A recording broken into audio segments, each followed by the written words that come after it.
ચાલુ કરવાનું 1 મિનિટ બાકી 2 મિનિટ બરોબર છે બોલા પણ આવી જાવ બસ રેડી હવે સ્ટાર્ટ કરવાનું સમજાઈ ગયું આ રીતે કરવાનું મારે કામ હતું આ એક ચપ્પલ છે ને આપણે સ્ટુડિયો 1 નું ટોયલેટ છે ને ત્યાં મૂકીએ ત્યાં ચપ્પલ જ નથી કોઈ બાય ના ચપ્પલ પડ્યા સ્ટુડિયો 1 નું હા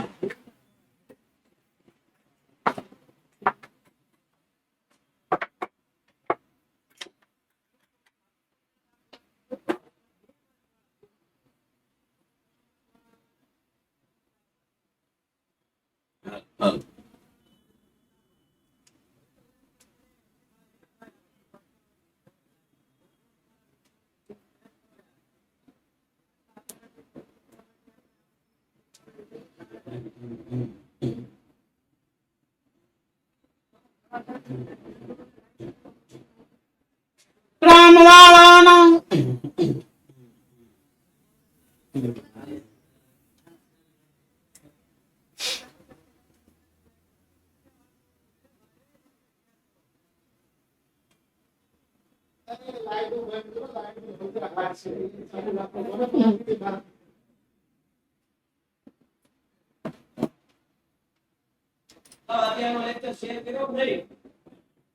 નમસ્કાર વિદ્યાર્થી મિત્રો કેમ છો સૌથી પહેલા તો મારો વોઇસ તમારા સુધી આવતો હોય તો ઓકે લખજો વોઇસ બરોબર આવતો હોય તો તમે કોમેન્ટ સેક્શન ની અંદર ઓકે ઝડપથી લખજો અને બહુ જલ્દીથી આપણે પ્રકરણને ચાલુ કરવાનું છે ઓકે જય શ્રી રામ તો કે જય શ્રી રામ હર હર મહાદેવ તો કે હર હર મહાદેવ હર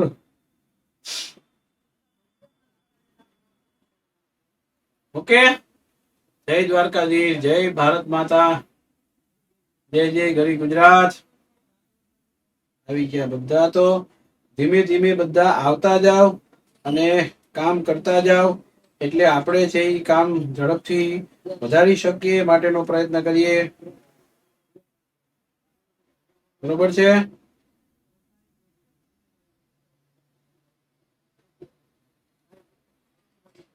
ચાલો રેડી ઓકે તો માય ડિયર ફ્રેન્ડ્સ તમામે તમામ વિદ્યાર્થીઓ આવી ગયા છે અને હવે વોઇસ બરોબર આવે છે તો આપણે આજે લઈને જવાનું છે પ્રકરણ નંબર 7 કમ્પ્લીટ પ્રકરણ નંબર 7 જે આપણે લઈને જવાનું છે એ પ્રકરણ નંબર 7 આપણું બહુ મીઠું ચેપ્ટર બહુ વાલસોયું ચેપ્ટર જે આપણને ગમી જાય એવા પ્રકારનું છે અને ઈ ચેપ્ટર પરીક્ષામાં તમારે બધાને હશે એટલે એમાં તો મારે કઈ કહેવાની જરૂર નથી રેડી હા હા છે ને બધાને છે ને હોય જ ને કારણ કે સેકન્ડ એક્ઝામ પછી એ ચેપ્ટરોને ચલાવ્યા હોય એટલે હોય છે ને સરસ સરસ સર અમારે 7મું ચેપ્ટર નથી તો ઇતિહાસનું કોઈ પણ 7મું ચેપ્ટર તમારે એન્યુઅલ એક્ઝામમાં ન હોય એ તો બને જ નહીં હો એ ખોટું હરખું જરાક પૂછી જોજો સ્કૂલમાં અને બીજું 7મું ચેપ્ટર તમને કઢાવી નાખ્યું તો ઇતિહાસના કયા ચેપ્ટરો રાખ્યા છે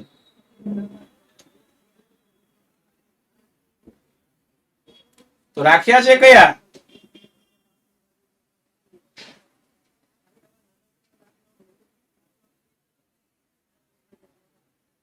હા તો કોઈ એમ કહે છે કે અમારે નથી તો 7મું નથી તો 7મા સિવાયના 1 થી 6 રાખ્યા છે હું એવું પૂછું છું મારી વાતે તમે સમજો છો હા એટલે તમારે પેલા તો ઈ ધ્યાન રાખવાનું છે હા સર 5મું 6ઠું અને 8મું હોય જ આ જે એમ કે જે નથી એ વાત માનવી એ જરાક અઘરી પડે છે એટલે 22 હોય 25 હોય એની સાથે આપણે મતલબ નથી આપણો મતલબ તો એની સાથે છે કે જે છે એ ક્લિયર કરશું ચાલો બ્રિટિશ પાર્લામેન્ટ આપણે પ્રસ્તાવનાથી શરૂઆત કરીશું સરસ મજાની બ્રિટિશ પાર્લામેન્ટ છે આખી આપણી કેવા પ્રકારની કામ કરે છે એની વાત કરશું. બ્રિટિશ પાર્લામેન્ટ હિન્દ સ્વતંત્રતાનો ધારો જુલાઈ 1947 માં પસાર કરેલા ધારા અન્વયે હિન્દનું ભારતીય સંઘમાં અને પાકિસ્તાન સંઘ એમ બે રાષ્ટ્રમાં અસ્તિત્વ પામ્યા. તો શરૂઆતના મુખ્ય બે પ્રશ્નો ઉદ્ભવ્યા. ધ્યાન રાખજો, બે પ્રશ્નો કયા ઉદ્ભવ્યા એને લઈને આપણે પ્રકરણની ચર્ચા કરીશું. પહેલું તો કે ભારતે નવું બંધારણ ઘડવાનું છે. બીજું, હિન્દની જે રિયાસતો છે એના પરથી બ્રિટિશ રાજની સાર્વભૌમ સત્તાનો અંત આવવાનો અને તેમને ભારત સંઘમાં જોડી અખંડ ભારતની રચના કરવાની. અને એ વખતે દેશી રાજ્યો રિયાસતોની સંખ્યા 562 હતી. આ ઓબ્જેક્ટિવમાં આપણને પૂછે છે. અને સ્વતંત્ર ભારતના કુલ જે ક્ષેત્રફળ હતું એના 48% દેશી રાજ્યોનું ક્ષેત્રફળ હતું. એ જ રીતે ભારતની કુલ જનસંખ્યાના 20% જનસંખ્યા દેશી રાજ્યોમાં હતી. એટલે હવે આને જો આપણે એકત્ર કરવામાં ન આવે તો આને એકત્ર કરવામાં ન આવે તો કદાપી ક્યારેય પણ આપણે એક થઈ શકીએ નહીં. બરોબર? તો આ મુદ્દો અહીંયા આપણે ક્લિયર કરવાનો રહેશે કે કઈ રીતના કેમ આપણે કામ કરવાનું છે તે. હવે એમાં તમને જુઓ, કાશ્મીર, હૈદરાબાદ ને મૈસૂર મોટા રાજ્ય હતા. અન્ય નાના રાજ્યો પણ હતા અને એનું કદ નાના ગામ કરતા પણ હોય, એ ગામડા જેટલું કદ હોય એવા પણ રિયાસતો રાજ્યો હતા. લોકશાહી નહોતું, રાજાશાહી હતું. એટલે દરેકે દરેક રાજા છે એમના માટે એ મહત્વતા ધરાવતું. આ કાર્ય ઝડપથી પાર પાડવાનું હતું ને આઝાદી પ્રાપ્ત થતા સર્વપ્રથમ ધ્યાન રાખજો, આપણને મગજની અંદર આપણે 5, 10 પછી 50 રૂપિયા કોઈને આપવા હોય ને તો 100 વાર વિચાર કરીએ. 100 વાર વિચાર કરીએ. પણ ખાલી જાહેરાત થઈ અને ખબર પડી કે દેશને લોકશાહી બનાવવાનો છે એટલે બધા રાજાઓ છે એમને વિનંતી કરવામાં આવી, ભારતના તમામ રાજાઓને વિનંતી છે કે ભારતની અંદર લોકશાહી બનાવવાના ઢબની અંદર તમે બધાની રિયાસતોને આપો.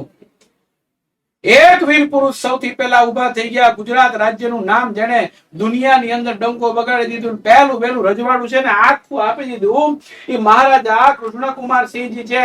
એ ભાવનગરમાં જવાબદાર સરકારનો શુભારંભ કરી દીધો 1948 ના સમયની અંદર. સાહેબ, દેશ માટે કઈક જોતું છે લઈ જાઓ, મારે કોઈને પૂછવાની જરૂર નથી. મારી બધી જ માલ મિલકતો ખાન ખજાના છે ને એ તમને મુબારક છે. સાહેબ, પહેલી વહેલી વખતમાં જ એને હા પાડી દીધી અને એના પ્રયત્નથી સંયુક્ત સૌરાષ્ટ્ર રાજ્યની રચના થતા ભાવનગર રાજ્યમાં વિલીન થઈ ગયું. સાહેબ, એક રાજાનું આ કર્તવ્ય હતું, એ કર્તવ્ય એમણે પૂરું પાડ્યું. સૌરાષ્ટ્ર રાજ્યની રાજધાની ગણાવી અને જવાહરલાલ નહેરુએ સમકાલીન ઇતિહાસનું વિશેષ નોંધપાત્ર એકીકરણ, એક થવું, એકીકરણ એટલે એક થવાની જે ઘટના છે ને એને નોંધપાત્ર ગણાવી.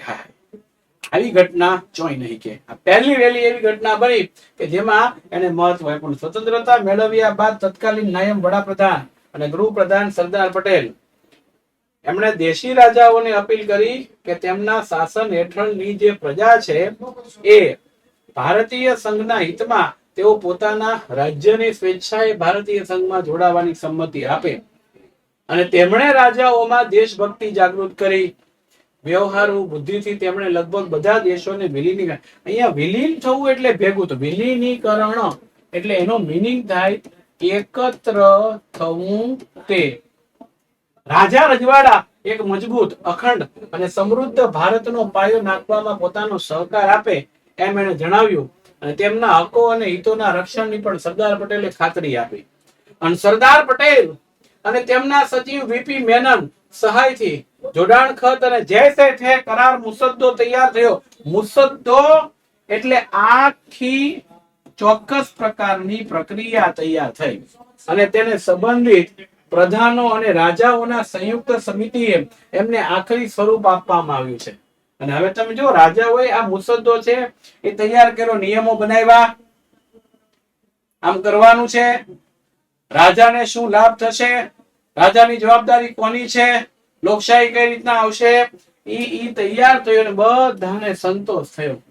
એક ખાલી 2-3 જણા નડ્યા. કોણ? હૈદરાબાદ, જુનાગઢ, કાશ્મીર સિવાયના તમામ 559 રાજ્યોએ તેને સ્વીકાર કરી ભારતીય સંઘમાં રાજ્યમાં વિલીન થઈ ગયા એટલે ભળી ગયા.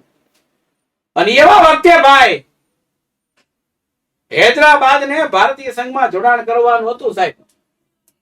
બહુ મહત્વની વસ્તુ આ હતી, ભારતીય સંઘમાં હૈદરાબાદને જોડવું. હું કામ? શા માટે મહત્વનું હતું? જો દક્ષિણ ભારતની અંદર આવેલા હૈદરાબાદની અંદર એમના રાજા જે નિઝામ છે એમણે 15મી ઓગસ્ટના રોજ સ્વતંત્ર જાહેર કર્યું અને એને કીધું કે ભૌગોલિક પરિસ્થિતિને ધ્યાનમાં જો લઈએ તો આ હૈદરાબાદ છે એ ભારતની સાથે જોડાવું જોઈએ, પણ એ જોડાઈ શકે એમ નથી, એને જોડાવું નથી. અને ચારે બાજુએ ભારતીય સંઘથી એ પ્રદેશ ઘેરાયેલો હોય એટલે જો એ સ્વતંત્ર રાજ્ય તરીકે અમલમાં આવે કે રાષ્ટ્ર તરીકે આવે તો એ ટકી નહીં શકે, કારણ કે વ્યવહાર આ છે તે છે બધું ભારતમાંથી થશે. અને ભૌગોલિક કારણોસર એ પાકિસ્તાનમાં નહીં જઈ શકે અને વૈચારિક કારણોસર એ હિન્દુસ્તાનમાં, એનો વિચાર હિન્દુસ્તાન સાથે જોડાવાનો નથી, અને પાકિસ્તાનની સાથે જોડાવું છે. તો ભૌગોલિક ક્યાં હૈદરાબાદ અને ક્યાં પાકિસ્તાન? આ શક્ય નથી. આના કારણે સ્વતંત્ર રહેવાનું. એને વિચાર કર્યો તો મારે કોઈની બાજુ જવું નથી, હું એકલો રહું, સ્વતંત્ર રહું, મારું રાજ્ય છે અને હું સાચવીશ. નિઝામને સમજાવવા માટે વાટાઘાટો એટલે વાતચીત શરૂ થઈ અને પછી સરદાર પટેલે સ્પષ્ટ જણાવ્યું હૈદરાબાદની જનતાને ભારતીય સંઘમાં ભળે તેમાં જ સૌનું ભલું છે. નિઝામના અધિકારી અને એની સેનાએ પ્રજા ઉપર મિત્રો અત્યાચાર ગુજારવાનું શરૂ કર્યું અને એ વખતે એમ કહેવાય છે કે સ્થિતિ અસહ્ય બનતા તંગ આવીને ભારત સરકારે પોલીસ પગલું ભર્યું છે. આ પૂછાય છે આપણને 2 ગુણમાં. પોલીસ પગલું શા માટે ભરવામાં આવ્યું? તો કે આના કારણે બીજા મેં શરણે પડી ગયો, માફી માંગી, શરણે પડ્યું કે શંભુ શરણે પડી માગુ ઘડી રે ઘડી કષ્ટ કાપો દયા કરી દર્શન શિવ આપો. નિજામે શરણાગતિ સ્વીકારી, નિજામને તેમના હિતના રક્ષણની બાંયધરી આપી. આમાં કનૈયાલાલ મુનશીએ ખૂબ અગત્યની ભૂમિકા ભજવી અને પુનઃરચના થતા હૈદરાબાદ જે છે એ આખું ભારતીય સંઘની અંદર ભળી ગયું. અને આ મુદ્દો સમજો, ક્યાં હૈદરાબાદ છે ક્યાં પાકિસ્તાન છે ભાઈ જોડાઈ શકે તેમ નથી, એની વાત અહીંયા આપણને આપવામાં આવે છે. તો એ મુદ્દો આપણને આપવામાં આવ્યો છે. રેડી?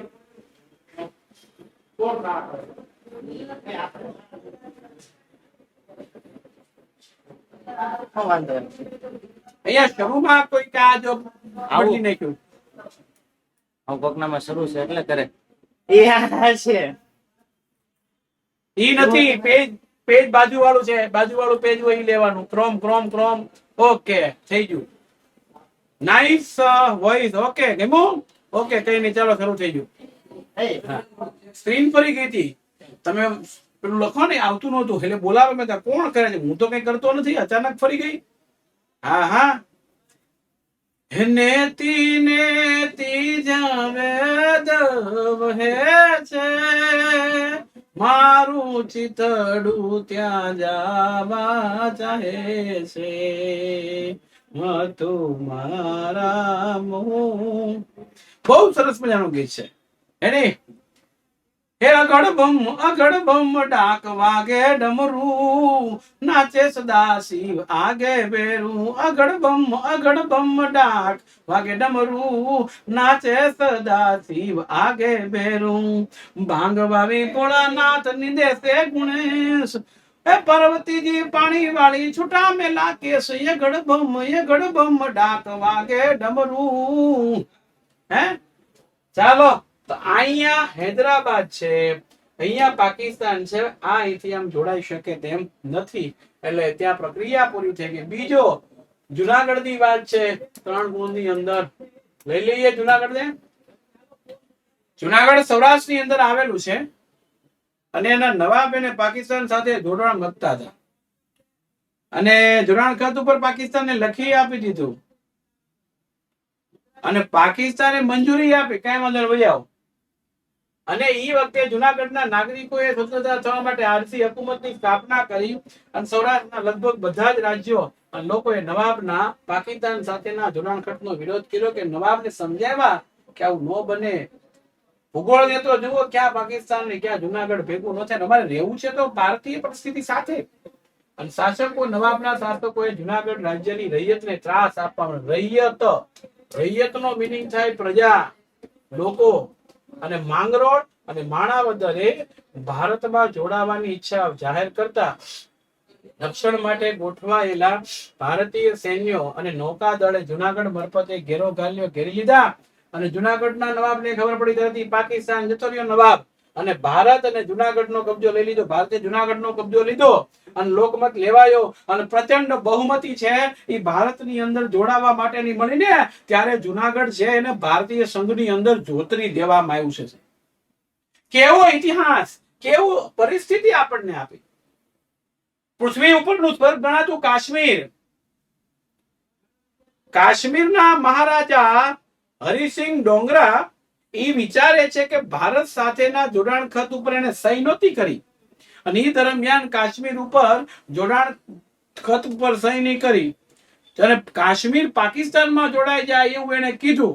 હજી તો એ ભારતમાં જોડાવું, પાકિસ્તાનમાં જોડાવું, એકલા રહેવું આવું વિચારે છે ને.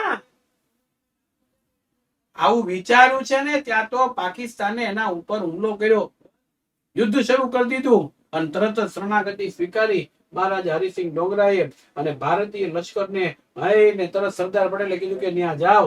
અને ત્યાં સુધી તો ત્રીજા ભાગ ઉપર કબજો લઈ લીધો કે લોક ભાગી જીતી જાય છે સાહેબ. અને પછી યુદ્ધ વિરામ થયું, સંયુક્ત રાષ્ટ્રની સલામતી સમિતિમાં ફરિયાદ થઈ એટલે અને જમ્મુ કાશ્મીર અને લદ્દાખ કેન્દ્ર શાસિત પ્રદેશના કેટલાક ભાગ ઉપર પાકિસ્તાનનો આજે પણ અંકુશ છે. જો પહેલેથી મહારાજા હરિસિંહ ડોગરા છે માની ગયા હોત તો આ પ્રશ્ન જ ઉભો થાત નહીં. પરંતુ કાયદેસર રીતે ભારતનો ભાગ હોવા છતાં હકીકત નિર્વિવાદિત છે અને ભારત પાકિસ્તાન વચ્ચે સંબંધમાં આજે પણ આ સળગતો પ્રશ્ન છે. એક જ પ્રશ્ન, કયો? કાશ્મીરનો પ્રશ્ન. એટલે હવે ને આમ 1948 ના અંત પહેલા ભારતના રાજકીય એકતા સિદ્ધ થઈ અને ઐતિહાસિક અહિંસક ક્રાંતિ પણ થઈ. આ ભાગ જમ્મુ કાશ્મીર, લેહ, લદ્દાખ અખંડ ભારતની અંદર એને પછી ભેળવી દેવામાં આવે છે. તમે જુઓ, ત્રણ એવા પ્રદેશો કે જે પ્રદેશો ભારતની અંદર જોડાવા માંગતા નહોતા એને આપણે જોડી લીધા છે. આવે ને कि हम तो तेरे आशिक है सदियों पुराने, चाहे तू माने चाहे ना माने, चाहे तू माने चाहे ना माने.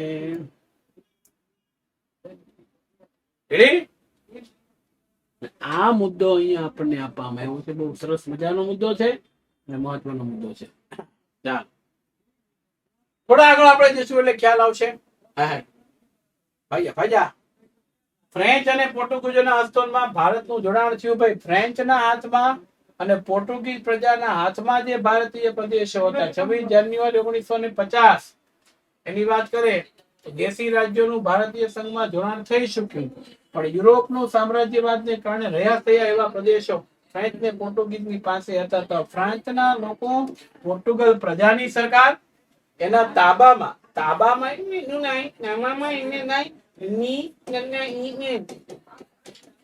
ની સત્તા હેઠળ રહેલા છે. અને આવા અનુરોધ એમના તરફથી કરવામાં આવે છે. અને આ પરિસ્થિતિ ઊભી થઈ અને એટલા માટે થઈ અને અહીંયા ફ્રેન્ચ અને પોર્ટુગીઝોએ પણ હવે જવું પડશે. એક ચોક્કસ વાત થઈ ગઈ. ફ્રેન્ચ, પોર્ટુગલ બંને પ્રજા છે. ભારતને સ્વતંત્રતા મળી એ સમયે ફ્રેન્ચના તાબા એટલે કે એમના સત્તા હેઠળ પ્રદેશોની લોકોની ઈચ્છા એવી હતી તીવ્ર કે ભારતની અંદર ભળી જાય. બરોબર છે. અને આ કહેવામાં આવ્યો છે. એટલે અહીંયા માટે સ્વતંત્ર થવા લડતો ચલાવી ફ્રેન્ચ પોર્ટુગીઝોની સત્તાવાળા લડતને કચડી નાખવાનો પ્રયત્ન કર્યો અને છેલ્લે પોંડિચેરીમાં સરકારે ભારત છોડો આંદોલન છે ચાલુ કર્યું. એ કઈ ફ્રેન્ચ સરકારની વિરુદ્ધ. અને 1950 એલાન એટલે જાહેરાત. એલાન એટલે થાય જાહેરાત. Okay, voice problem. અને આ એલાન થયું એટલે 1950 સુધી ફ્રાન્સ અને ભારત વચ્ચે શાંતિમય સમાધાન માટે વાટાઘાટોનો મીનિંગ થાય વાતચીત ચાલતી રહી. યમનની અંદર તો લોકોએ 1954 મુક્તિ સેના રચી અને પોતાના હસ્તક લઈ લીધું. અને ફ્રાન્સે લોકોનો મિજાજ એટલે લોકોના પરિસ્થિતિ છે એને જોઈને ભારતીય સંઘમાં જોડાણ કરી દીધું. એમની તીવ્ર ઈચ્છા લોકોની હતી, પારખી ગયા, ઓળખી ગયા, હવે આપણે વાટાઘાટો છે એ પરિપૂર્ણ કરી દઈએ, આમાં કઈ થાય એમ નથી. એટલે એ મુદ્દો આપણને આપ્યો છે. અને હવે ફ્રેન્ચ સરકારે પેલું કોમેન્ટ વાળું ઓલું કરો તો પૂછે ને, કોમેન્ટ નો આવે. રેડી? સોરી સર, માય નાની બેનને કરી યુ વોઇસ આવ્યો બરાબર? આવ્યો વોઇસ? દેખાય બરાબર? સર મોસ્ટ આઈએમપી ક્યારે આપવાનું નથી નોમાં. બરોબર? કરો, બધું જ કરો, તૈયારી કરો. આ 10મું ધોરણ છે, બોર્ડના વિદ્યાર્થીઓ તમે થઈ ગયા. હવે તો પૂછે કેટલા ભણો, કહેવાનું 9.5. હા, ચાલો. હવે અહીંયા યમન છે, માહે, ચંદ્રનગર, કરાકાલ આ ભારતને સોંપી દીધા. વહીવટ ભારતે પોતાના હસ્તક લીધો. કેન્દ્ર શાસિત પ્રદેશ તરીકે કેટલાકને જાહેરાત કરી દીધા. અને ભારતના રાજ્યોની પુનઃરચના થતા પોંડિચેરી, કરાકાલ તમિલનાડુમાં, માહે કેરળમાં, યમન આંધ્રપ્રદેશમાં, ચંદ્રનગર પશ્ચિમ બંગાળમાં છે. આ બધાનો વહીવટી મથક પોંડિચેરી બનાવવામાં આવ્યું છે. રેડી? બધાનું વહીવટી મથક પોંડિચેરી બનાવવામાં આવ્યું છે. હવે આ ગોવા, દીવ ને દમણ, અમારે સુરતમાં મળે ખમણ, ખાવ સાંજે મોડે સુધી ખમણ, વહેલી સવારે રમણ ભમણ. હે, આ બધું તૈયાર થયું. અને એમાં એક ઓપરેશન વિજય છે. 15મી ઓગસ્ટ 1947 થી અને પક્ષો અને સત્યાગ્રહીનું જૂથ ગોવા, દીવ અને દમણમાં પ્રવેશ્યો, જેમાં ત્યાંની સરકાર દ્વારા અત્યાચાર થઈ. એટલે ગોવા મુક્તિ આંદોલનમાં સત્યાગ્રહીઓ શહીદ બન્યા. પોર્ટુગીઝ સત્તાવાળાની અત્યાચાર નીતિ વધી ગઈ. આથી ગોવામાં પરિસ્થિતિ સ્ફોટક બની. સ્ફોટક એટલે લોકો છે એ ત્રાહિમામ થઈ ગયા, સરકારની વિરુદ્ધ થઈ ગયા. અને છેલ્લે આપણી ભારત સરકારે જનરલ ચૌધરી નામના વ્યક્તિની આગેવાની નીચે ઓપરેશન વિજય શરૂ કર્યો કે આ પ્રદેશને જીતવાનો છે. લશ્કરી દળને મોકલ્યું. ગોવા, દીવ, દમણ એ પ્રવેશ કર્યો અને તરત જ ત્યાંની સરકારની જે સૈન્ય દળ હતું એને પીછેહટ કરી લીધી. એ જીત થઈ ગયું. બરોબર? અને આ ટુકડી પીછેહટ કરતી ગઈ અને જીતાઈ ગઈ. અને સ્થાનિક પ્રજાએ ભારતીય સેનાને સહકાર આપી સ્વાગત કર્યું. અને યાદ રાખજો, 19 ડિસેમ્બરની રાત્રે શરણાગતિ સ્વીકારી દમણ ને આ બધા છે, દીવ, દમણ ને ગોવા એ ભારતીય સંઘમાં મળી જાય છે. ભારતનો તિરંગો ઝંડો છે લહેરાવવામાં આવ્યો. અને ભારત સંઘ પ્રદેશ છે એનો દરજ્જો હવે એકદમ સ્પષ્ટ મળી ગયો. 1987 30મી મે ગોવામાંથી દમણ અને દીવ છૂટા પાડવામાં આવ્યા. ગોવાને રાજ્યનો દરજ્જો આપવામાં આવ્યો. દાદરા નગર હવેલીનું મુખ્ય મથક સિલવાસા, દમણ અને દીવનું મુખ્ય મથક દમણ, ગોવાનું મુખ્ય મથક પણજી. રેડી? આટલું જે છે એ તૈયાર કરવામાં આવ્યું. ઓકે, આ બરોબર ધ્યાન રાખજો. એની વાત આપણને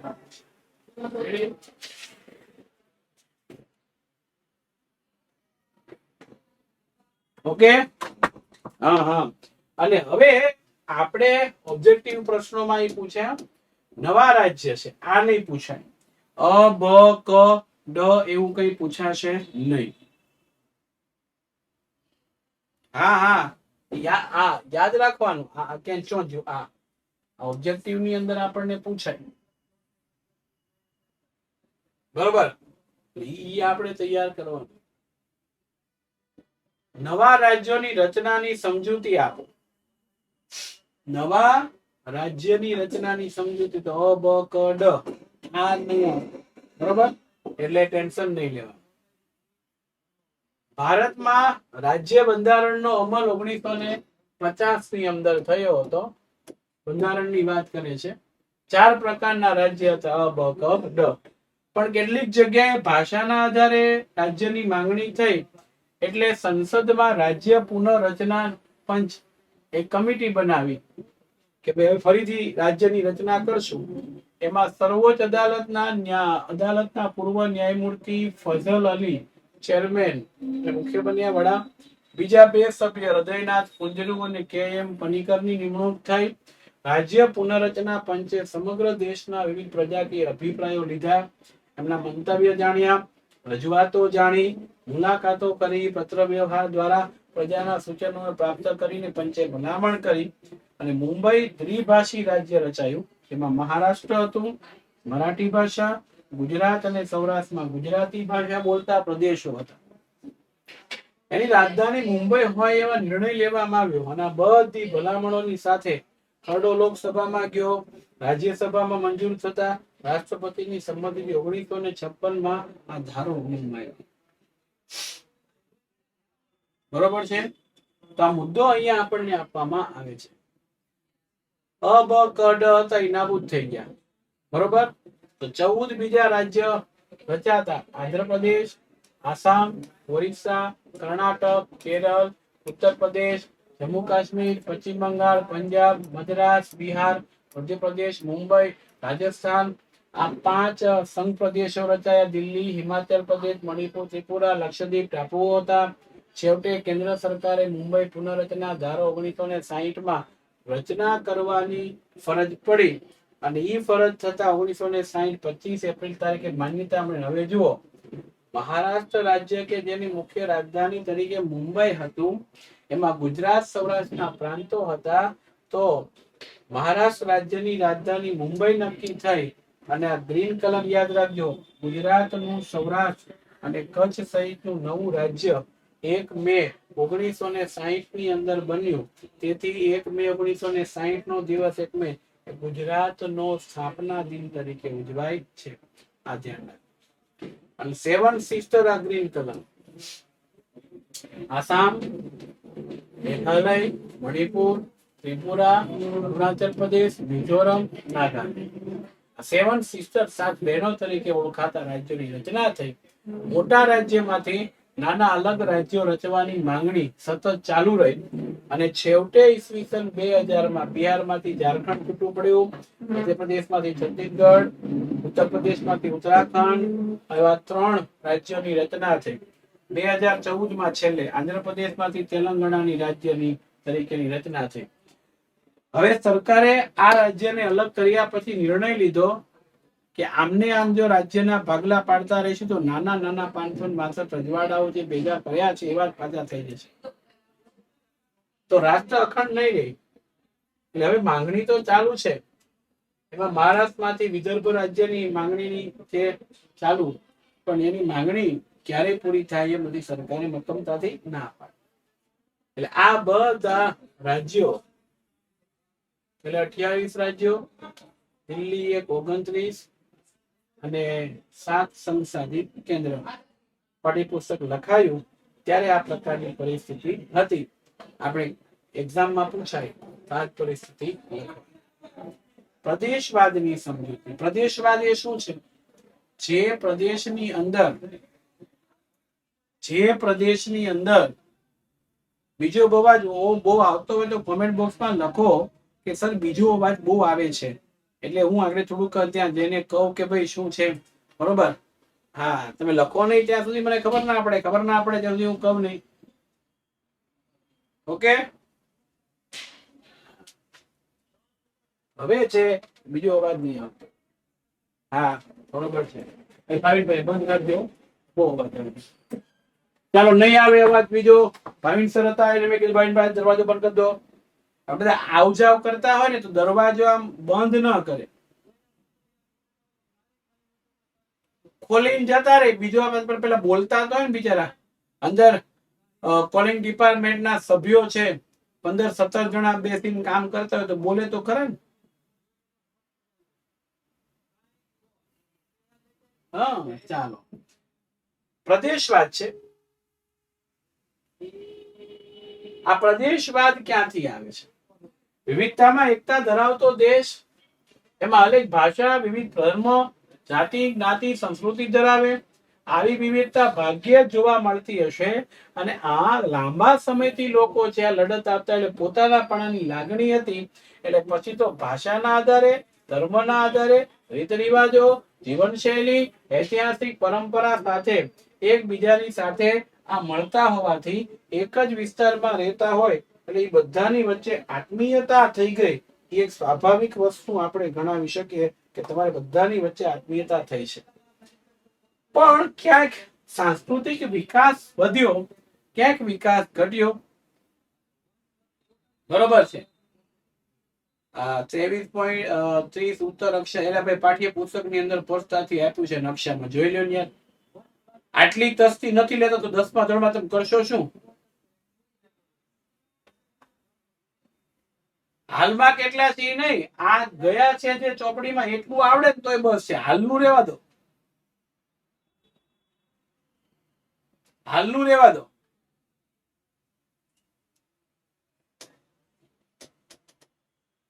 અને પ્રદેશવાદની ઉત્તેજન આપવાની વ્યાપ પદાર્થતા અમુક નેતા આગેવાનોએ કેટલાક તોફાની તત્વોની લોકોની લાગણીને બહેકાવવાની. તોફાની તત્વ એટલે 2-4 જણા એવા હોય જે વિરોધ કરતા હોય, અને વિરોધ કરતા હોય ત્યારે તકલીફ થાય. આમ પ્રદેશવાદની વૃત્તિને જગાડનારાઓ, ઉત્તેજિત કરનારા, બહેકાવનારા પરિબળો દેશની રાષ્ટ્રીય એકતા માટે નુકસાનકારક છે. અને એ વ્યક્તિનો વિકાસ સાધવા માટે મહત્વાકાંક્ષા હોય તો સારી વાત છે. એને સિદ્ધ કરવા પ્રેરણા પૂરી પાડવી જરૂરી છે. અન્ય વ્યક્તિને નુકસાન પહોંચાડી ન શકાય આવી ભાવનાથી પ્રદેશનો વિકાસ સર્વાંગી બની શકતો નથી. વળી જો ઉગ્ર સ્વરૂપ ધારણ કરે તો અનિષ્ટા નોંધ રહેશે. અને પોતાના પ્રદેશો અને રાષ્ટ્રને નુકસાન પહોંચે એવા કાર્ય ન કરવા જોઈએ, તો જ દેશનું હિત છે. આપણે આપણું ખરાબ કરતા રહીએ તો દેશનું હિત જળવાતું નથી. તો હવે ભારતીય સમાજમાં વિદેશી પ્રજાઓનું અને તેમના સાંસ્કૃતિક મૂલ્યનું એક પ્રકારનું સમન્વયીકરણ થયું. અંગ્રેજો આવ્યા, બરોબર છે, ફ્રાન્સ થી, પોર્ટુગલ થી, ડચ લોકોનું વલણદાન, કેટલાય બધા આવી ગયા. ઈ લોકો પાછા ઘણા બધા ભારત છોડીને ગયા જ નહીં. મુઘલ વંશના રાજાઓ સમજો અહીંયા રહી ગયા. હવે અમારા રાષ્ટ્રમાં, અમારા પ્રદેશમાં અમારે જવું નથી, હવે રહીએ શું તો અહીંયા. બરોબર છે. તો આ મુદ્દો અહીંયા આપણને આપવામાં આવ્યો છે. અને સમય જતા પ્રદેશવાદની લાગણી છે ને સંકુચિતતા વાળી થઈ. અને ભાષાના આધારે, જો ભાષાવાદ એટલે શું? વિવિધ પ્રકારની બોલાતી ભાષા અલગ અલગ હોય. તો ભાષા અલગ અલગ હોય ત્યારે પ્રદેશવાદને ઉત્તેજના મળે. ગુજરાત તો કે ગુજરાતી ભાષાને મહત્વ આપવામાં આવે. ગુજરાતી ભાષાને વોઇસ નથી આવતો, વોઇસ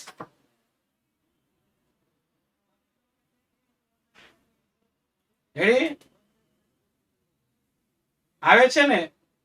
જે લોકોને કમ્પ્લીટ આવતું હોય ને એમ ઓકે લખી દો. બસ. હવે જેને ઇશ્યુ છે ને એ ક્વોલિટી હાઈ હોય તો લો કરો, લો હોય તો હાઈ કરો. એપ્લિકેશનમાં એક વખત બહાર નીકળીને પાછા રિજોઈન થઈ જાવ એટલે ઓકે આવી જશે. તેમ છતાંય ન આવે તો ટેકનિશિયન ટીમને તમે ફોન કરો. તો હવે આ પ્રદેશવાદની માંગણી છે એ ધીમે ધીમે કરતી ઉગ્ર થવા મળી. અને પુનઃરચના કરવા રચાયેલા પંચની ભલામણો મુજબ કેટલાક ફેરફાર સાથે ઘડાયેલા ધારા અને તેનો અમલ પછી સમય જતા જોવા મળે છે. ધર્મ અને જાતિ, આ તમે જુઓ, એક સમયે આઝાદી વખતે એક થઈને લડેલા અને હવે ધર્મ અને જાતિને આધારે રાજ્યના ભાગલા પાડવા મળે. અહીંયા તમે જુઓ, આસામમાં બોડો જાતિના લોકો છે, એ પોતાના અલગ રાજ્યની માંગણી માટે આંદોલન ચલાવે છે. એમાં ઉલ્ફા એ સક્રિય છે. આ 10મા ધોરણમાં આવશે. પણ મિત્રો, નવા અપડેટ સમાચાર સાથે લગભગ બે મહિના પહેલા આ ઉલ્ફા સંગઠન છે એને શરણાગતિ સ્વીકારી અને સરકારને મદદ કરવાની ભાવના શરૂ કરી છે. એટલે અહીંયા ધ્યાન રાખો, પ્રદેશવાદી પંજાબ અને હરિયાણાનું વિભાજન થયું, બિહારમાંથી ઝારખંડ ને મધ્યપ્રદેશ છત્તીસગઢ ને હમણાં આપણે જોઈ ગયા. હાલ મહારાષ્ટ્રમાંથી વિદર્ભ નવા રાજ્ય છે એની માંગણી શરૂ થઈ. એટલે એક જ દેશમાં રહેતા હોવા છતાં એ અલગ અલગ માંગણીઓ છે ઊભી થવા લાગી. પ્રાદેશિક અસમાનતા સમજાવો, આ પૂછાય છે. આખું ન આવડે તો કઈ નહીં. પ્રાદેશિક અસમાનતા ક્યારે ઉદ્ભવે? એક જ દેશના અલગ અલગ બે પ્રદેશોમાં એકનો વિકાસ થાય અને બીજાનો વિકાસ ન થાય ત્યારે પ્રાદેશિક અસમાનતા ઉદ્ભવે. ગુજરાતનો વિકાસ થયો અને બિહારનો ન થયો તો પ્રાદેશિક અસમાનતા થઈ.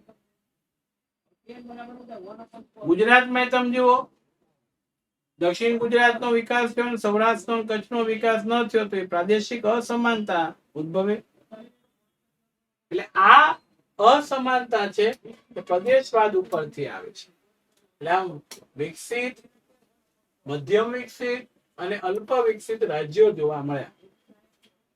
આંધ્રપ્રદેશમાં તો અહીંયા મહારાષ્ટ્રનું ઉદાહરણ લઈ, મહારાષ્ટ્ર રાજ્ય વિકસિત કક્ષામાં, પરંતુ વિદર્ભ અને મરાઠાવાડા છે એ વિસ્તારો આજે પછાત છે. આંધ્રપ્રદેશ એની અંદર રાયલસીમા અને તેલંગાણા રાજ્યના કેટલાક વિસ્તારો અલ્પ વિકસિત છે. કૃષિનો વિકાસમાં એ લોકો પાછળ, ઉદ્યોગોના વિકાસમાં એ લોકો પાછળ રહ્યા. હવે આમાં એક જ દેશના હોવા છતાંય તકલીફ પડે એટલે આને પ્રદેશવાદ જન્મે છે. જેને જો આ છે ને પ્રદેશવાદ તરીકે ઓળખાય છે. એટલે અહીંયા મહારાષ્ટ્ર, કર્ણાટક રાજ્યમાં વિવાદો આજે પણ જમીનને સરહદ માટે ચાલે છે. એટલે કોઈ પણ ભૂમિ ઉપર જળની વહેંચણી, ખનીજની વહેંચણી, કાચો માલ પૂરો પાડવો, આ બધાની અલગ અલગ મનોવૃત્તિ છે.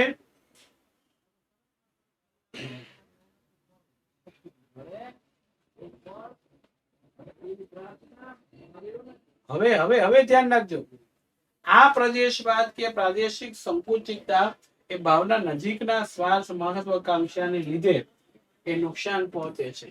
દેશ સ્વતંત્ર બન્યો પછી પ્રદેશ કરતા રાષ્ટ્રનું સ્થાન ઊંચું થઈ જાય છે. આ મુદ્દો અહીંયા આપણને આપ્યો છે. વિજ્ઞાન ટેકનોલોજીમાં મિત્રો એક સમય ભારત પછાત દેશ ગણાતો.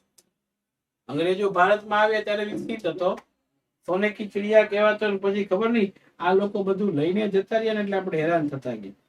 હવે આપણે હેરાન થતા ગયા એટલે મુદ્દો એ શું આવ્યો ખબર તમને? પછાત થઈ ગયા.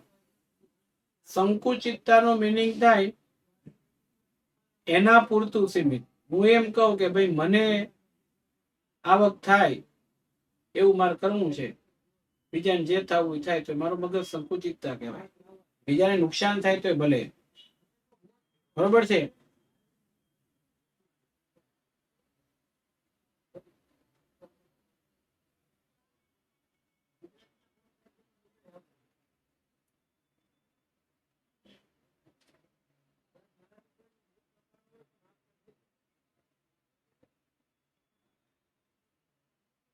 અહીંયા કયો વિડિયો ગયો, કયો લેક્ચર કેન્સલ, શું છે એની ચર્ચા નથી કરવાની. નહીંતર હું બ્લોક કરી દઈશ. વગર કામની કોમેન્ટ નહીં કર. વિદર્ભ એ જગ્યાનું નામ છે. અલ્પ વિકસિત એટલે વિશ્વ બેંકની વ્યાખ્યા પ્રમાણે 735 અમેરિકન ડોલરથી ઓછી આવક ધરાવતા બધા દેશો, જેને અલ્પ વિકસિત કહેવામાં આવે છે, તો વિકાસશીલ કહેવાય છે. ભારત એ વિકાસશીલ દેશ છે. આ હું તમને ધોરણ 10 માં પ્રકરણ નંબર 15 માં ભણાવીશ.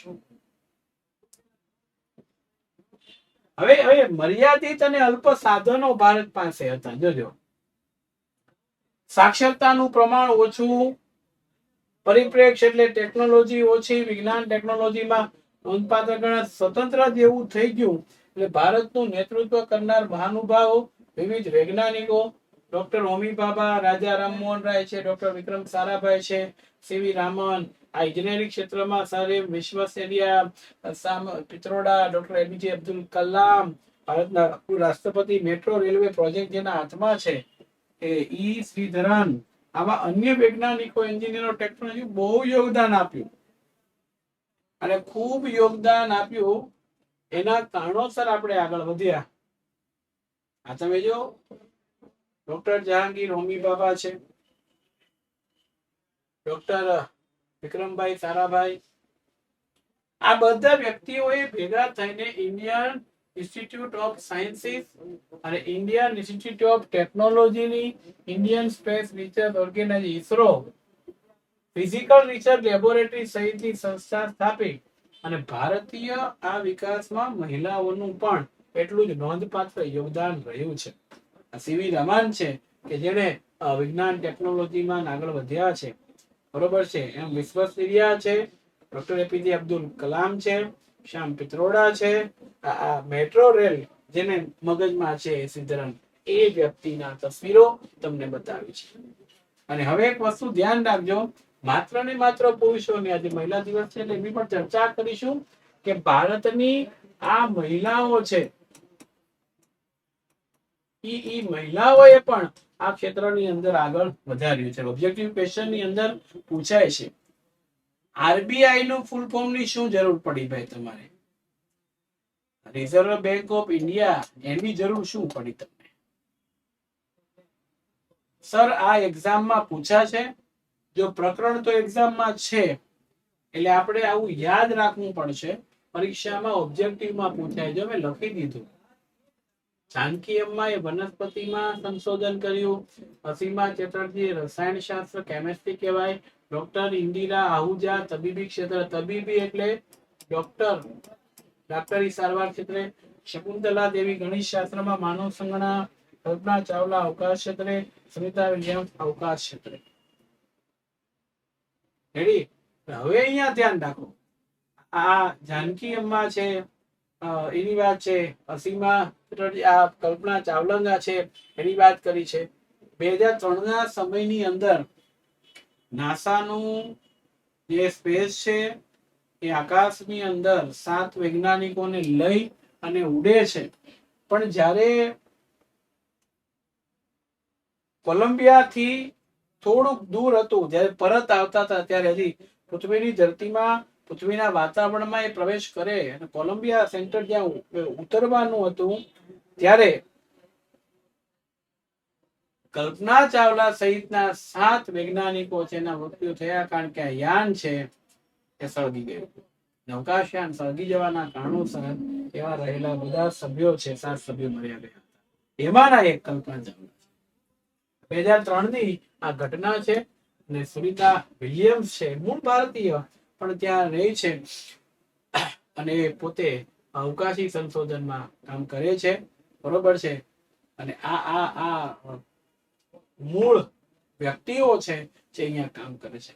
સેલ્યુટ એમના માટે પણ છે કે જેના કારણોસર આ ઘટનાનું સર્જન થયું, કે સંશોધન કર્યું, અહીંયા સુધી પહોંચ્યા અને આપણને કંઈક આપવાનો જે પ્રયત્ન છે એ કરવામાં આવે છે. અને તબીબી ક્ષેત્રમાં પણ મહત્વનું યોગદાન છે. સ્વતંત્રતા વખતે અનાજ માટે આપણે પરાવલંબી હતા. પરાવલંબીનો મીનિંગ શું થાય? બીજા ઉપર આધારિત. સ્વાવલંબીનો મીનિંગ શું થાય? પોતાના ઉપર આધારિત. આઝાદીમાં નોંધપાત્ર થયું. વસ્તી વધારો થવા છતાં કૃષિ ક્ષેત્રે ભારતમાં થયેલી હરિયાળી ક્રાંતિના પરિણામે અનાજ ઉત્પાદન ક્ષેત્રમાં સ્વાવલંબન મહત્વની સિદ્ધિ ગણી. બહુહેતુક યોજના બનાવવા, નદી વહેતી હોય એના ઉપર બંધ બાંધી અને પાણીને રોકવાની પ્રક્રિયાને બહુહેતુક યોજના કહેવાય.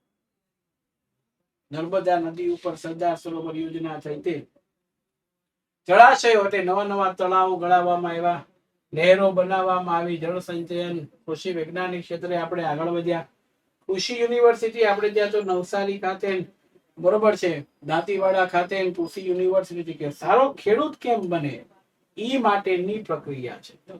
એની વિકાસમાં છે. પરમાણુ વિજ્ઞાન ટેકનોલોજીમાં શાંતિમય ઉપયોગને સંશોધન છે. એપીજે અબ્દુલ કલામનો આપણે આભાર માનીએ ને એટલો.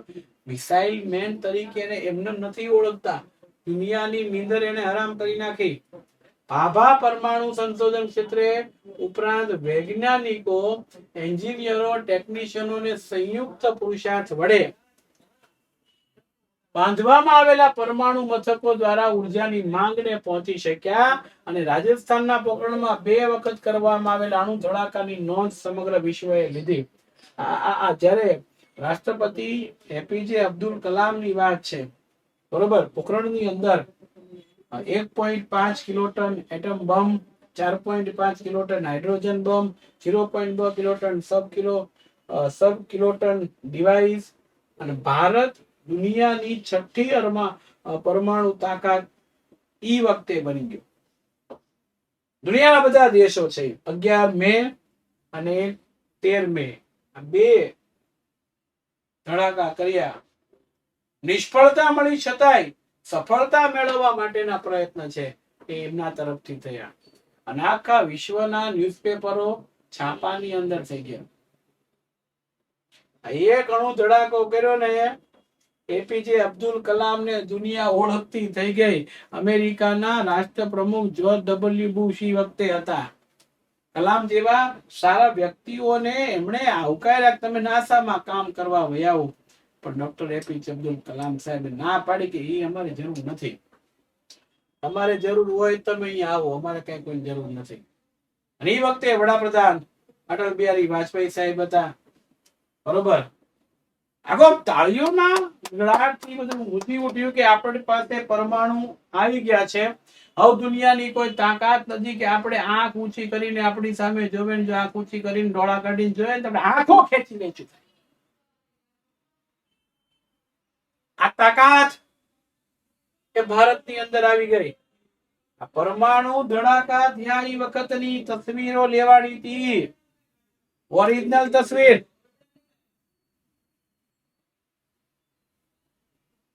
ખાડો એનો છે આ તમે જો, આ બધું પરિસ્થિતિ અહીંયા આપણને આપવામાં આવી.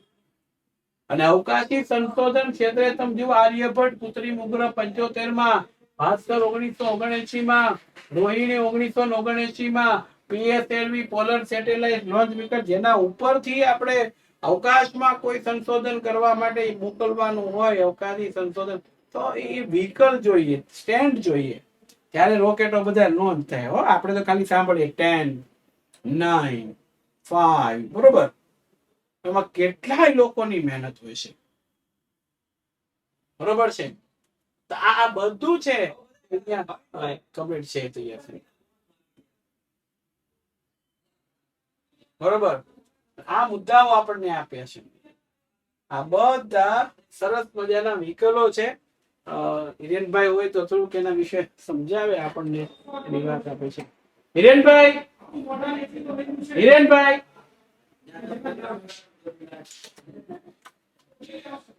હા, બરોબર છે. અવકાશી સંશોધન આખું જે થયું છે એના વિશેની જે ચર્ચા છે, આપણે હિરેનભાઈને બોલાવ્યા છે, બરોબર છે. એટલે પરમાણુ ધડાકા જે થઈ ગયા છે એ ચર્ચા કરીને પેલા વ્હીકલની વાત મારે કરવી છે. બોલો બોલો સાહેબ. સાહેબ આવી જાવ, આવી જાવ. સ્વાગત છે, સ્વાગત છે, સ્વાગત છે. હિરેન સર નું સ્વાગત છે, સ્વાગત છે. હિરેન સર નું સ્વાગત છે, સ્વાગત છે. અમારે રિવિઝનના લેક્ચર. જી સર, જી સર. ધડાકા બડાકા બોલાવા લગતા હોય છે. હું થોડુંક તમને આપી દઉં, આલ્યો. હા હા બોલો બોલો. બરોબર છે. અને હવે આપણે બંધ છે, પણ આ બંધ છે, ચાલુ છે, પણ આ બાબા લાઈટ તો નથી થતી. ચાલુ છે. સાંભળે તો પેલા સંભળાય છે ને બધાને? હેલા એ ક્યાં હે? જો સંભળાય તો છે. એટલે આ કયું ભાઈ બોલું માઈક તમે વાપરો બાપુ, ઈ ચાલુ છે. ઈ તો મારી પાસે હોવું જોઈએ ને. તો પણ આ બંધ છે, તમે હાવે છે ક્યાંથી હવે? તો આટલો બધો અવાજ તો અહીંયા જતો હોય ને. આ સ્પીકર ચાલુ હોય, તમે ઊંધું વખત આવશો. આ તો હવે ઈ રહ્યો ને. ચાલુ ઉભા રહ્યો, ઉભા રહ્યો, ઘડી પર ઉભા રહ્યો. 1 મિનિટ હો. હવે યાર આમાં કઈક માથાકૂટ થઈ છે. કેમેરાનું તમે સાંભળતા હશો બાપુ. જો આ જો ચાલુ ફરી ગયું. ચાલુ ફેરું નથી, ઓલું ચાલુ થઈ ગયું. 1 મિનિટ હો, 1 મિનિટ, 1 મિનિટ. હા હા, ચાલો હવે આઈ થિંક મારો વોઇસ તમને ક્લિયર આવતો હશે. હવે આવે છે વોઇસ. જો જો જો હમણાં જો જાય જો આઈ જો.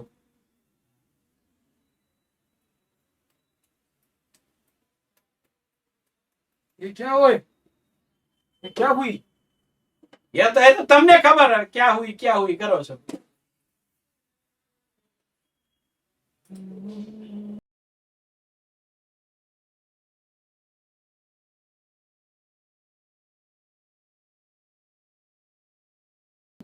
જે હતું એમને કરી નાખો. હવે જો અવાજ મળ્યો આવે.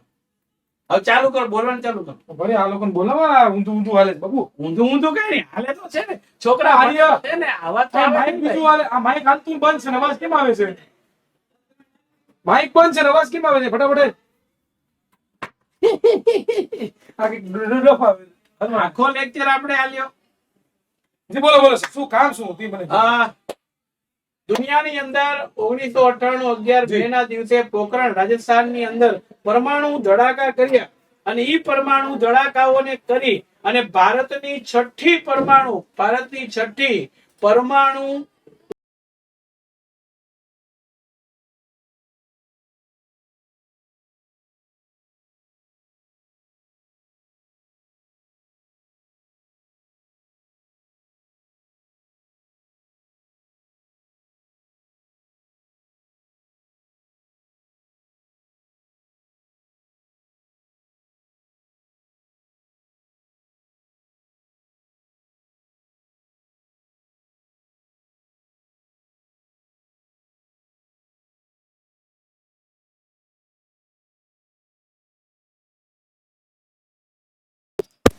હા હાલો હાલો આવી જાય બરોબર તમે બોલતા નહીં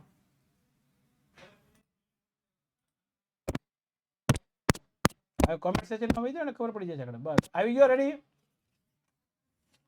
ચલો voice is clear or not હવે નથી આવતો, ખમો.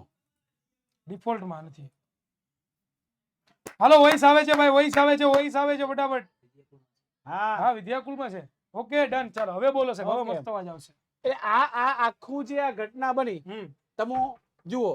1.5 કિલોટન એટમ બોમ્બ, 4.5 કિલોટન હાઇડ્રોજન બોમ્બ ને આ બધું છે થયું. આ બધું શું છે ઈ તમારે થોડુંક પ્રકાશ પાડવાનો છે. Okay sir okay don't worry sir કે લખવું પડે એમ તો અહીં છે. ધીસ ઇઝ ધ નહીં sir this Okay. Is the bomb બરોબર સાહેબ હા. Bomb atom bomb hydrogen bomb બરોબર 0.2 કિલોટન ટન. સબ કિલોટન ડિવાઇસ એ તો મને નથી ખબર આ બેની હું તમને જાણ કરું કે ભાઈ સાહેબ આ એટમ બોમ્બ શું છે તો કે આપણને બધાને ખબર છે કે ઓપન હાઇમર નામના વૈજ્ઞાનિક સાહેબ કે the father of atom bomb કહેવામાં આવે છે એટલે હા. એટમ બોમ્બ બનાવવા વાળા હકીકતમાં આપણે કહેવા જઈએ ને તો આ એની પર એક પિક્ચર બન્યું છે ઓપન હાઇમર તમે જોજો સર્ચ કરજો ટેલર જોજો ઓપન હાઇમર હું તો પોતે પિક્ચર જોઈ આવ્યો છું સાહેબ એને ભગવદ ગીતામાંથી પ્રેરણા લીધી હતી કે I am the destroyer of the world oh, બરાબર કે હું આ દુનિયાનો સર્જન કરતા પણ છું અને વિનાશ કરતા પણ છું અને ભગવદ ગીતામાંથી પ્રેરણા મેળવીને એને એટમ બોમ્બ બનાવ્યો અને બીજું એ કે એને ભગવદ ગીતા વાંચવી હતી ને એના માટે એને સ્પેશિયલ સાહેબ સંસ્કૃત શીખ્યું ઓહ. અને એ પેલા એવા અમેરિકન વૈજ્ઞાનિક નામ તો એ પોતે મૂળ તો જર્મનીના પણ જર્મનીના ઓલું ઈદી અને ઓલાનું કંઈક હતું ને યુદ્ધ હતું કંઈક યુદ્ધ ઓલું માનતા કે ભાઈ આ લોકો તુચ્છ લોકો છે નાને નથી રહેવા દેવાના ને એવું કંઈક. ઈ કોણે ઓલો કયો હતો રાજા ન્યાનો ઓલો નફટ અરે ઓલો તો તમે પૂરો ભૂલી ગયો. બહુ હિસ્ટ્રીમાં લઈ જાવ છો. મને પેલો અહીંયા છે ભાઈ, પણ ઓઠે નથી.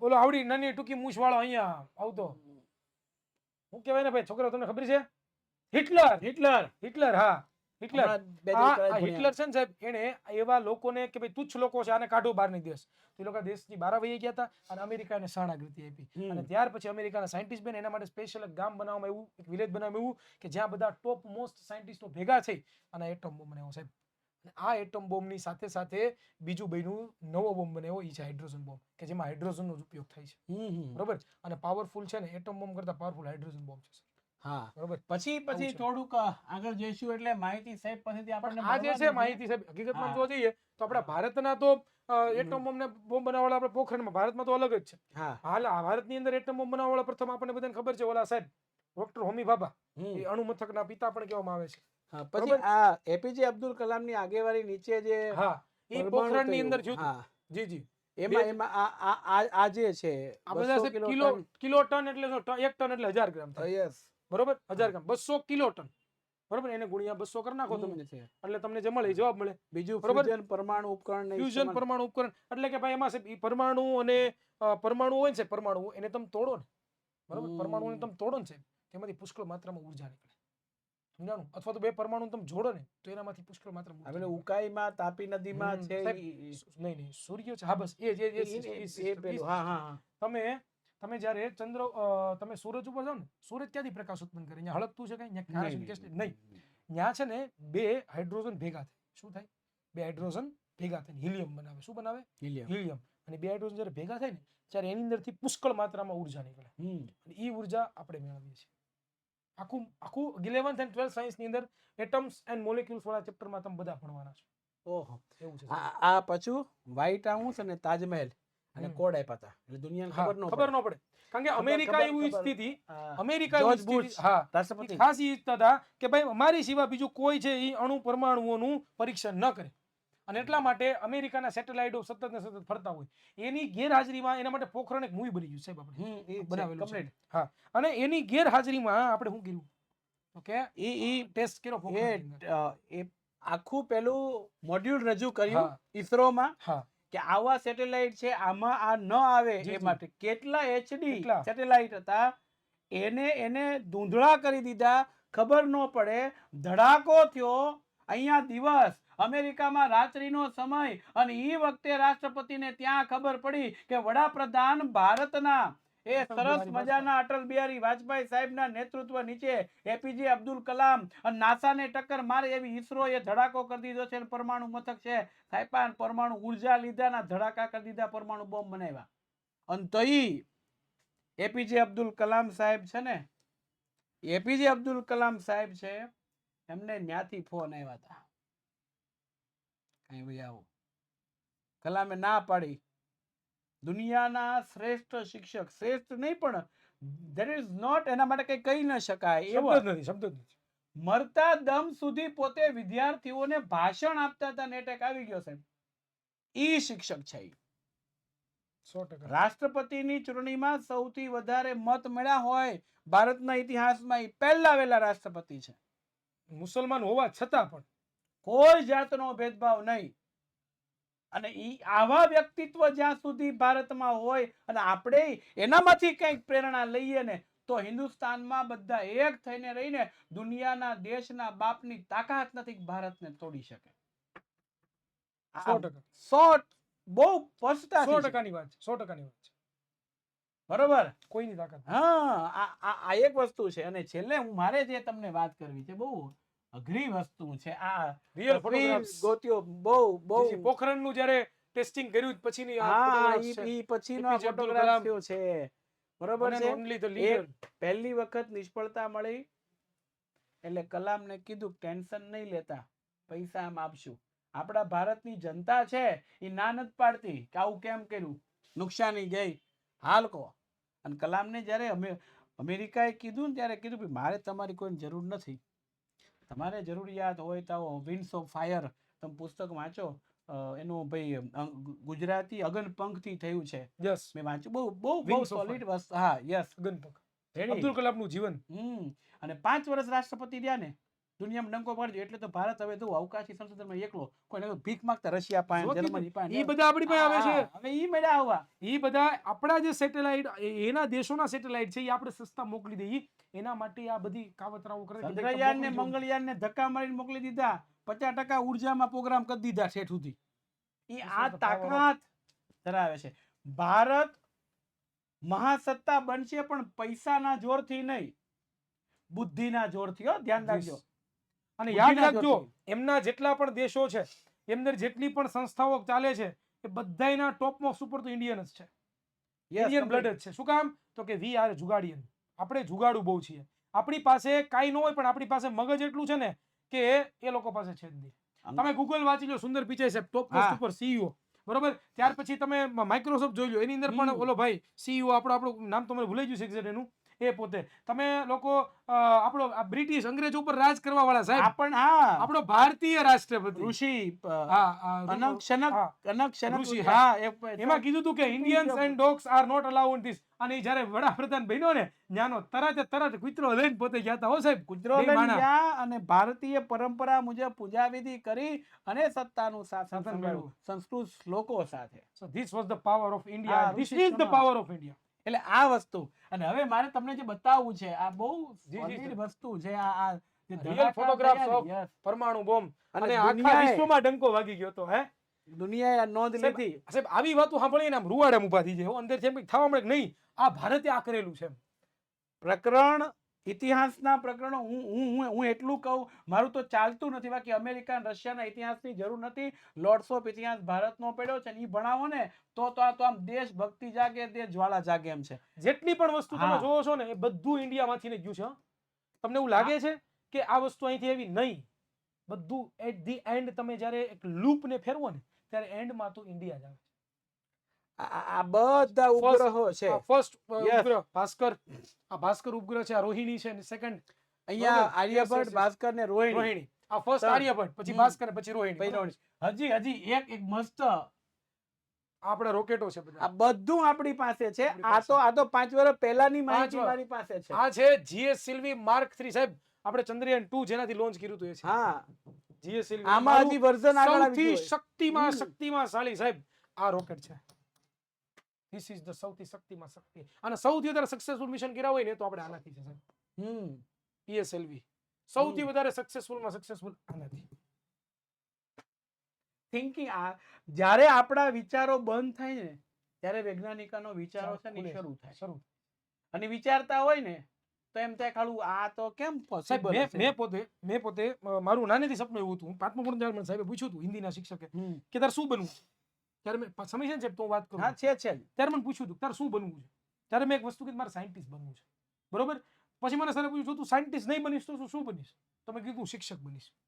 તો મને એને કીધું એવું કે કેમ તું શિક્ષક બનીશ. મેં સાહેબ હું સાયન્ટિસ્ટ નહીં બનું તો બીજા સાયન્ટિસ્ટ તો બનાવી શકીશ કે નહીં બનાવી શકીશ. બરોબર. અને ઈ એન્ડમાં સાહેબ સાયન્ટિસ્ટ બનવા માટે મેં બીએસસી કર્યું ફિઝિક્સમાં. એમાં એક બહુ મોટી સ્ટોરી બની ગઈ છે કે બીએસસી હું જે કોલેજમાં ભણતો ને ત્યાં ફિઝિક્સની અંદર એટલે કે ભૌતિક વિજ્ઞાનની અંદર સીટો આપતા નહોતા. શું કામ?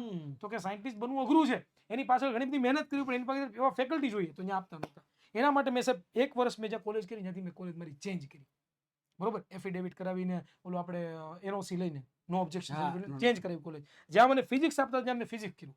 એમએસસી માટે સ્પેશિયલ મેં ઇલેક્ટ્રોનિક્સ કર્યું. શું કામ? તો કે મારે સેટેલાઇટની અંદર અભ્યાસ કરવો હતો. સેટેલાઇટ કેવી રીતે કામ કરે, બરોબર, રોકેટ્સો કેમ કામ કરે, તો ઇલેક્ટ્રોનિક્સ માટે મેં સ્પેશિયલ ગવર્મેન્ટ કોટાની અંદર બરોબર મેં એડમિશન લીધું, એમએસસી ઇન ફિઝિક્સ કર્યું. અને ત્યાર પછી સાહેબ મેં એક વર્ષ નેટ નામની પરીક્ષા આવે, જીસેટ નામની પરીક્ષા આવે, આઈઆઈટી જામ નામની પરીક્ષા આવે, બરોબર. ત્યાર પછી ટ્રિપલ આઈસીએસસી ની પરીક્ષા આવે. આ બધી પરીક્ષાઓની તૈયારીઓ મેં એક વર્ષ પોતે કરેલી છે.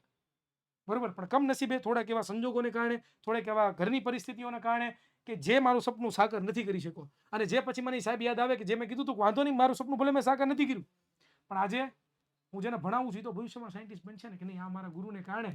અને એટલા માટે જ વિજ્ઞાન ભણાવું છું. ગણિત હુકામ ભણાવતો એની પાછળનું કારણ છે કે મારા સાયન્ટિસ્ટ બનાવવા છે. ગણિતની જરૂર છે નો ડાઉટ, પણ જે વિજ્ઞાનથી સાયન્ટિસ્ટ બને નહીં કોઈથી ન બને. એટલે આ બધો મારો પ્રેમ છે. આમાં તો સાહેબ હું આમ લેક્ચરો પર લેક્ચરો આપી શકું. મને ફોર્સ હું આગળ આવી ગયો. હું તો આટલું કહીને પેલું પૂરું કરું કારણ કે આના વિશે ભણ્યો ન હોય. જી જી સર. અણુ વિખંડન ને પરમાણુના અંતે ન હોય. મારું જ્ઞાન ન્યુક્લિયર સીમિત ફ્યુઝન હોય. એટલે ફિઝન એટલે 10મા ધોરણમાં 12મું 13મું ચેપ્ટર ખનિજ સંસાધન ને એ બધું નીકળી ગયું છે સાહેબ. હવે બધું નીકળી ગયું. વહી ગયું. વિજ્ઞાનમાં બધું નીકળી ગયું. વિજ્ઞાન તમારે આવે છે 10મામાં ત્યારે તમારે આવે છે. હા અમારે સોરી મીન્સ કે અમારે વિજ્ઞાનમાં પણ આવતું છે બહુ બધું કાઢી નાખ્યું સરકારે સિલેબસ એવો કરી દીધો ને આવું માઇક એંગ્લો સિલેબસ કરી દીધો છે. બાકી સાહેબ આપણે ભણતા ત્યારે 10મા ની અત્યારની જે ચોપડી આવતી ને એવી 7મા 8માની ચોપડી આવતી. એક ચિત્ર નું આવતું. અને ત્યારે અત્યારે આ બધા ભૂગ્યા છીએ. લેન્ધી સિલેબસ લેન્ધી ખૂબ સ્ટ્રગલ કરાવતા સાહેબ, સ્ટ્રગલ અને એ જ આપણું છે. જી જી સર. હવે હું રજા લઉં સાહેબ. હા હા okay thank you so much વિદ્યાર્થી મિત્રો. લડતા રહેજો, ભણતા રહેજો, બરોબર, અને મોજ કરતા રહેજો. Thank you. આજે પાછો આપણે કેટલા વાગે છે પરીક્ષા પે ચર્ચા? પરીક્ષા પેપર આઈ થિંક 9 વાગે અથવા તો 8 વાગે છે. હા, મને exact યાદ નથી. જરાક મને કહી દો ને, આપણે આ છોકરાઓને કહી દઈએ ને એટલે જો આવતા વર્ષે તમે બોર્ડના વિદ્યાર્થી બનવા 8 વાગે ઓકે. આવતા વર્ષે તમે બોર્ડના વિદ્યાર્થી બનવાના છો. એટલે બોર્ડના વિદ્યાર્થી તમે બનવાના છો. તમારે આ લેક્ચરની અંદર જોડાવવું હોય તો 2 ઘટના થશે. 8:15 આપણો લેક્ચર છે અને સાથે સાથે પાછું 8 વાગે ચર્ચાઓ પણ શરૂ થશે. પણ 1.5-2 કલાકનો આખો સેશન છે. જ્યાં જોડાવાય ત્યાં તમે જોડાઈ જજો. 8મું ચેપ્ટર હું ચલાવવાનો છું. તો જેને ન હોય તો પેલો કાર્યક્રમ જોવો હોય તો આવી શકે. બરોબર છે. યુટ્યુબ ઉપર લાઈવ હશે. Sir I have question. હા બોલો બેટા. ક્વેશ્ચન બોલો ક્વેશ્ચન. હા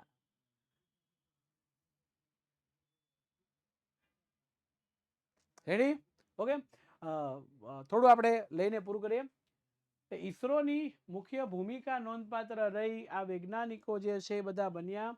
હવે સંદેશા વ્યવહારમાં ટેલિફોન આવ્યા, computer, internet, mobile phone, smartphone, tablet, email, Twitter, computer, WhatsApp, બરોબર છે. આ વિશ્વની અંદર પ્રગતિશીલ દેશોમાં ભારત આવી ગયું. અને વહીવટીય તંત્રમાં કમ્પ્યુટરનો ઉપયોગ વધ્યો. ક્યાં તમે બેઠા ને ક્યાં હું બેઠા, આ લોકો ક્લિક કરે ત્યાં અવાજ આવે, ક્લિક કરે તો નો આવે, કેવું? આ ઉદ્યોગ ઉર્જા ક્ષેત્રની અંદર વિજ્ઞાન ક્ષેત્રમાં ટેકનોલોજીમાં આગળ વધ્યા. દરિયાઈ સંશોધન ક્ષેત્રના વિકાસના એટલા પ્રયાસો થયા કે માનવ સંસાધન શ્રેષ્ઠતમ થયું. મોટા મોટા બંદરો બન્યા. શિક્ષણ, અરે હૃદય ટ્રાન્સફર કરી દીધું. મરી જાતા માણસને જીવાડી દીધો. દેખાતું નથી, આંખો આપી. રક્તની કમી છે, નથી બનતું, બ્લડ ડોનેશન થયું. અને 21મી જૂનનો દિવસ વિશ્વ યોગ છે ને, એ ભારતની સાધના છે, ભારતની ખોજ છે. આજે દુનિયા છે આને સ્વીકારવા મળી છે સાહેબ, એ ભારતની દેન છે. આ ઉજળા ભવિષ્યની અંદર આપણે કામ કરીએ છીએ, બરોબર?